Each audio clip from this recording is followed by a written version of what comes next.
Hey everyone, welcome back to the channel. If you're new here, I'm Jess. I talk about writing, self-publishing, and travel. And if you're not new here and you've met me before, welcome back. So today's agenda has a couple of items on it, including one thing that is not writing related at all. Please forgive the background noise. I can't control the cars out there. But we're gonna jump right into it and we'll talk about some writing and self-publishing updates. Speaking of being in control, so a little while ago, I came to the realization that as of this month, June 2025, I have been self-publishing for 15 years. In June of 2010, I self-published my very first novel, Cowboy Heart, which, as a lot of you know, was the basis for my current series. Now, Cowboy Heart is no longer in print. I ended up revamping the entire series, and I rebranded it as the Moving Mountain series. And for the most part, the story did change quite a bit. Of course, the thing that didn't change was the main cast of characters and the setting. Obviously, the series has now grown and expanded and become this huge fictional monolith that I cannot seem to contain no matter what I do, but that's alright. So in this video, I wanted to talk about some of the things that I've learned in the 15 years since I became a self-published author. The most important thing I've learned is that there is no one-size-fits-all rule in terms of how to become a successful writer. And one thing you may find if you're new to self-publishing is that your definition of success and failure will inevitably shift.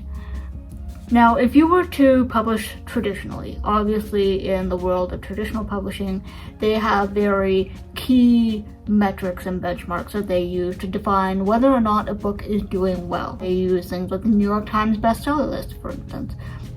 Or perhaps they look at downloads online if we're talking about an ebook. Or they talk about how much organic reach a post is getting online. Things like that are obviously necessary for the publishing industry to gauge a book's success in an objective sense. But when you're a self-published author, the reality is you are playing with a different set of cards. You are not just the author, you are the machine behind the book's existence. You are the marketing team. If you're not self-editing, then you probably have an editor that you've outsourced this task to. But you should still be doing the bulk of the editing before anything goes out. You are maybe the graphic designer if you're doing your own covers like I've done in the past and continue to do. You are the street team out there telling people about your book. So there is a lot more work that goes into this process because, as I said, you are a one-man, one-woman show, which is not a bad thing if you like creative control.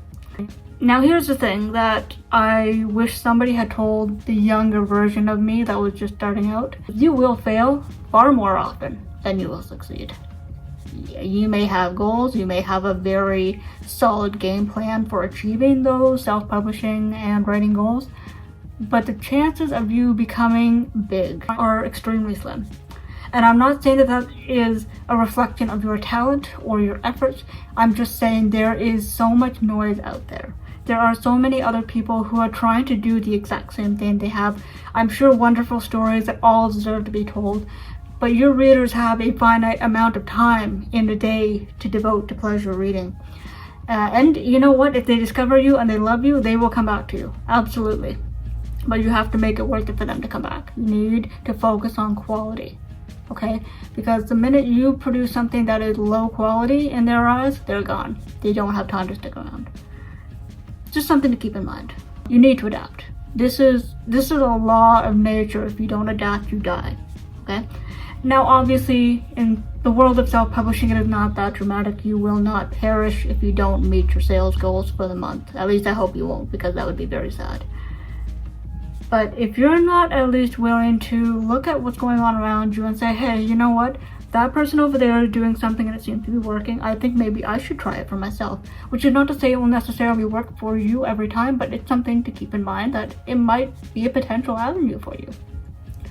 But you have to be willing to adapt. You need to be willing to look at the people who are succeeding and the people who are not succeeding and try to mold your own approach around some of those techniques.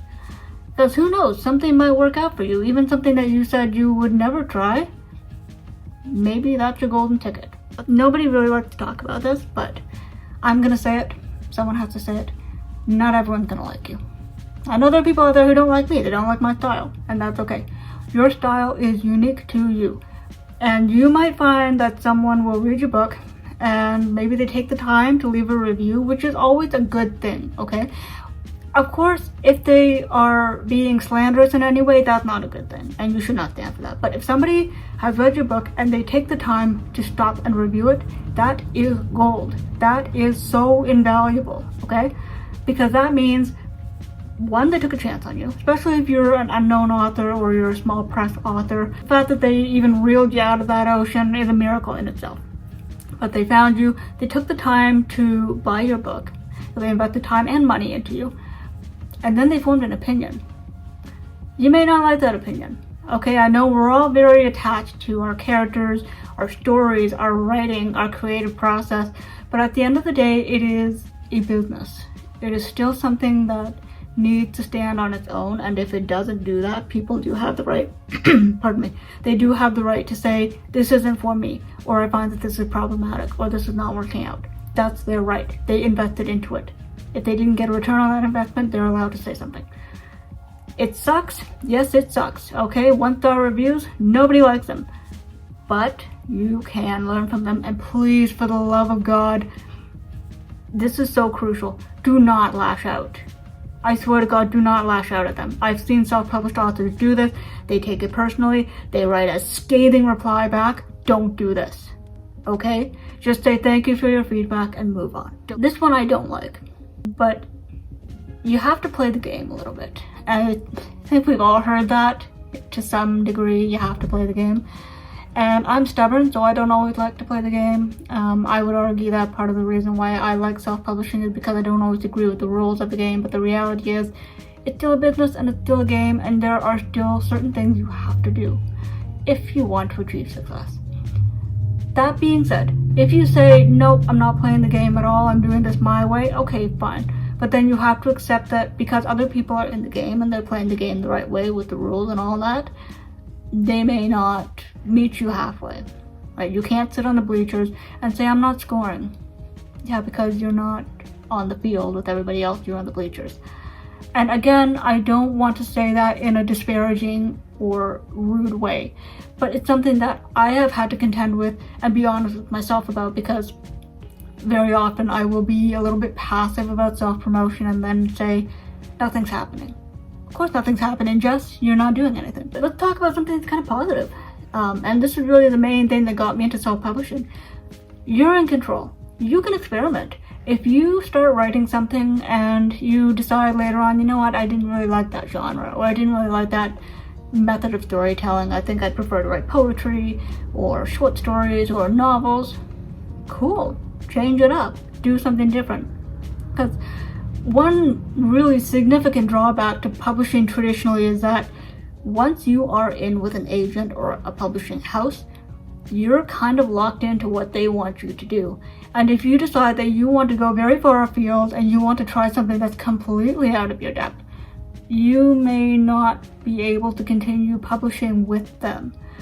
Now, this is just what I've learned from reading about the industry. It's not something I've actually learned from personal experience. So if I am wrong about that, please somebody correct me right now so I do not spread this misinformation all over the place like a disease.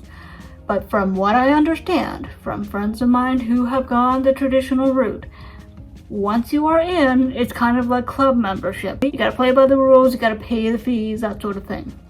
Although you shouldn't be paying to publish, okay, can I say that? If any publishing house says you need to pay us a fee in order to publish your book, run. That is a vanity press, that is not a publishing house, okay?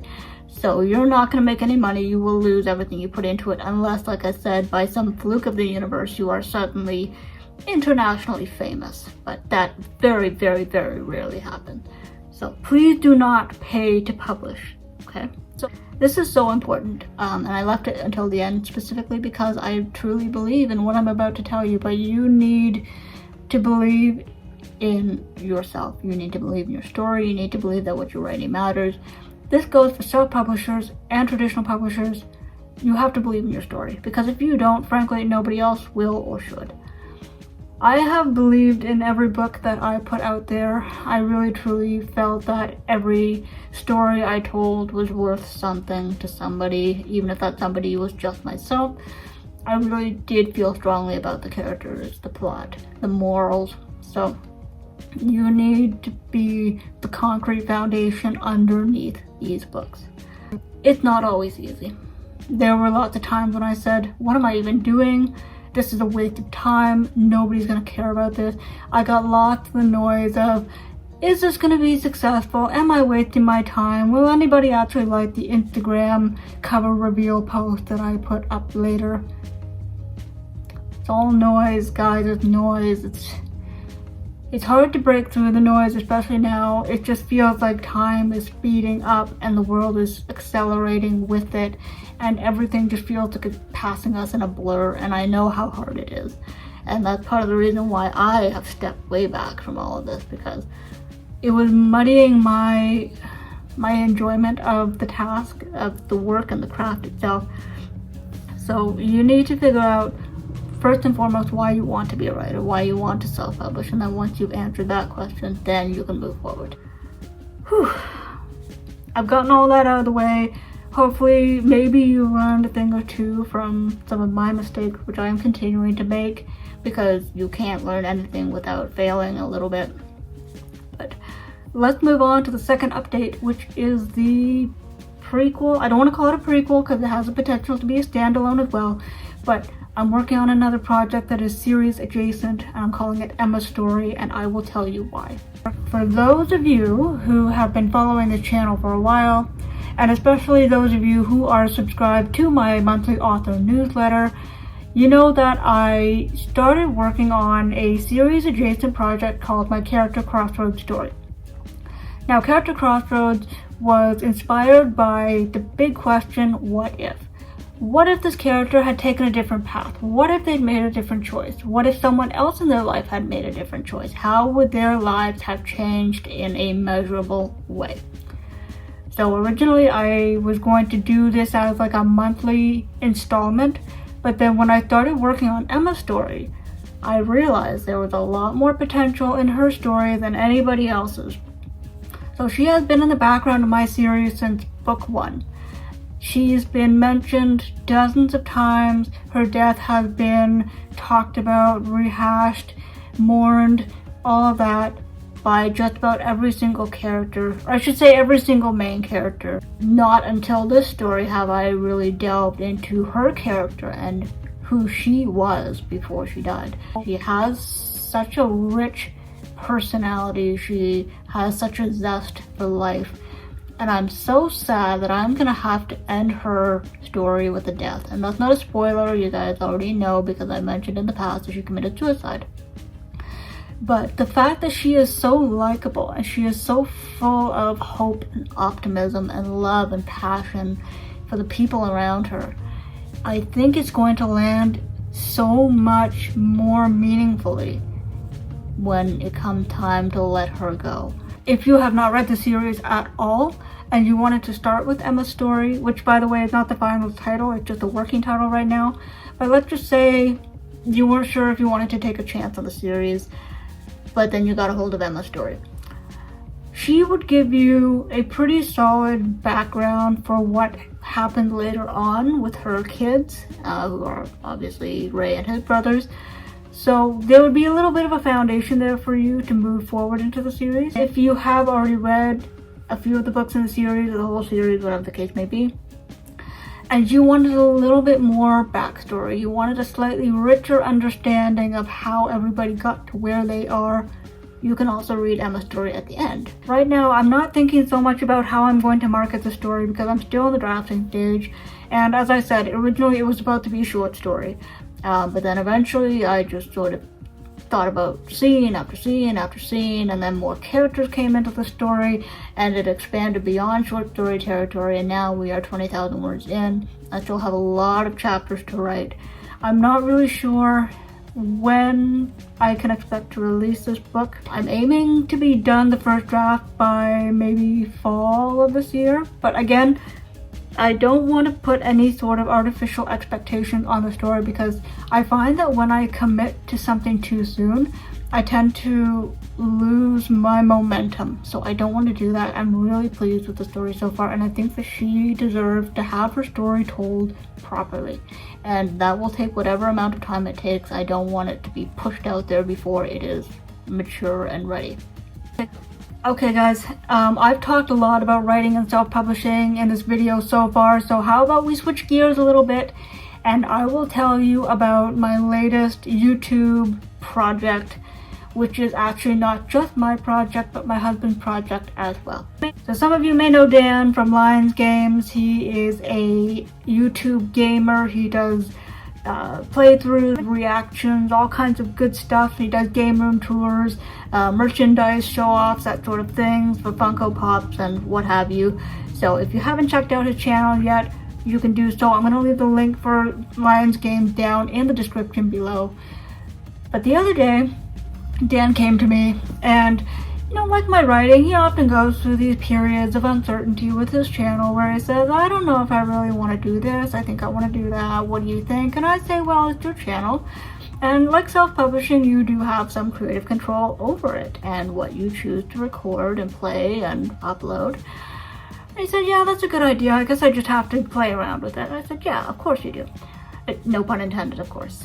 So the other day he came to me and he said, okay, so you know how I told you that I'm not really wanting to do this content anymore? I said, yeah, you told me a couple of times, and we talked about how, you know, he spent so much time working on this particular type of content, but he doesn't really get the feedback he's looking for. And he feels like he's wasting his time, which I totally understand the feeling, right? So he said, okay, so I've already created that channel and I'm already promoting it to the same audience that I'm promoting my gaming stuff to. How would you feel if we had a couples gaming channel together? And I said, well, you know what, that sounds pretty fun, because I started out as a PC gamer when I was a kid, and then gradually I transitioned over to Xbox One, well, Xbox 360 and then Xbox One, up until a few years ago when I decided that I wanted to really take my writing seriously and focus on self-publishing and that sort of thing. So I don't really consider myself to be a gamer. I'm a very casual gamer, but I do enjoy watching playthroughs with him. So Dan said, well, since you're already kind of here and you already kind of like this stuff, why don't we focus on having a channel together? We'll do all kinds of games that have two-person player mode, that sort of thing. So that's what we're doing, and that was the idea that inspired our couple gaming channel, Dan&Jess Games. Obviously that's our logo there. Dan designed it himself. He's going to be taking over all the video editing and marketing and promotion. I'm very excited. I think this is going to be a lot of fun. I will leave it up to Dan to tell you guys what games are on the horizon, what sort of things we're going to do next. And there may be the occasional unboxing or reaction video sprinkled in there, plus just, you know, casual, friendly banter between a married couple without kids who likes to write and game from time to time. Anyway guys, I want to wrap this video up, not because the lighting is bad, although that is a contributing factor in my decision right now, but I'm going to wrap it up, edit this video, upload it, and if anything else exciting happens between now and next month, you will hear about it either on my website or in my newsletter or on my blog or right here on this channel. Anyway guys, thanks for hanging out with me. I will catch you on the next one. Bye.